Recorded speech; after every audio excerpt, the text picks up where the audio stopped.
السلام عليكم ورحمة الله وبركاته. كبجمتوت هردفتوتا يوتيوبي غورمي ICT أشما أكم جرتو أكسم اسكني يوتيوبي كينيا فاراتاتن أكمل لتو سبسكرايبي تكون بيلي إساء الرتقاتي برنوتا كمبيوترا في كان يوتيوبي إسنيف درب هردفو ماملا نفتا إسنين جنة التين غرسا غنتا كينيا غويا هراتين إسن دبرسا نولين تورتيغاري sagantaa keenya guyyaa har'aatiin akkaataa itti teebil koontentii hojjechuu dandeenyu isinitti agarsiisa.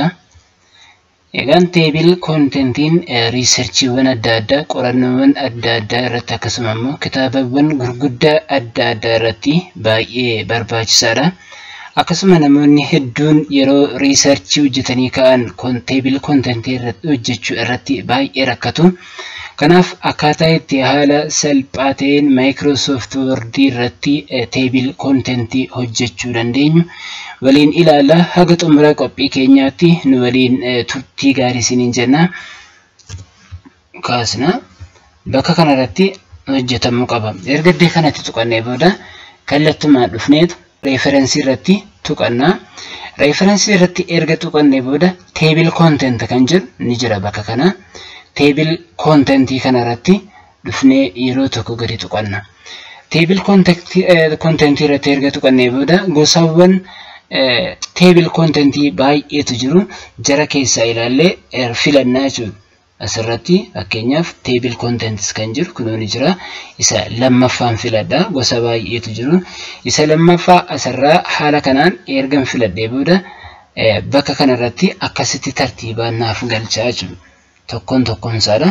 Otoo hin dogongoriin fidee naaf kaa'ee jira. Sana booda ammas akka inni hin banne seef godheetan kaa'adhaa jechuudha. Fakkeenyaaf teebil koontentiin kun sirriitti hojjetee jira. Tartiibuma kaa'een fuula isaatii wajjiniin akkasitti kaa'ee jira. Fakkeenyaaf sirrii ta'uusaa asitti yeroo dhufnee kiiboordii irraa koontiroolii gadi tuqnee as maawuzii keenya irra kun koontirool pilaas kiliik the following fuula lammaffaa irratti dhaqee nu baasa mul'ata kanaa jechuudha. Argaa jirtoote kun fuula lammataa irra jira. Haala kanaan nu baasuu danda'a jechuudha. Kanaaf salphaatti haala kanaan hojjechuu dandeessu. Kanaaf hordoftoonni keenya haala kanaan teebil koontentii sirriitti hojjechuun ni danda'ama. Bifa salphaa ta'een akkaataa kanaan riisarchiiwwan adda addaa akkasuma immoo qorannoowwan adda addaa irratti bifa salphaa ta'een tasgabbooftanii dursa wantoota biraa keessatti hin taa'in tartiibaan haala kanaan hojjettanii haga xumuraatti yoo keessan haala kanaan isiniif baasa. Egaan barnoonni keenya yoo isinitti tole subscribe, like, share godhaa isiniin jenna. Aga sagantaa keenya itti aanu walitti deebinutti nagaan tura.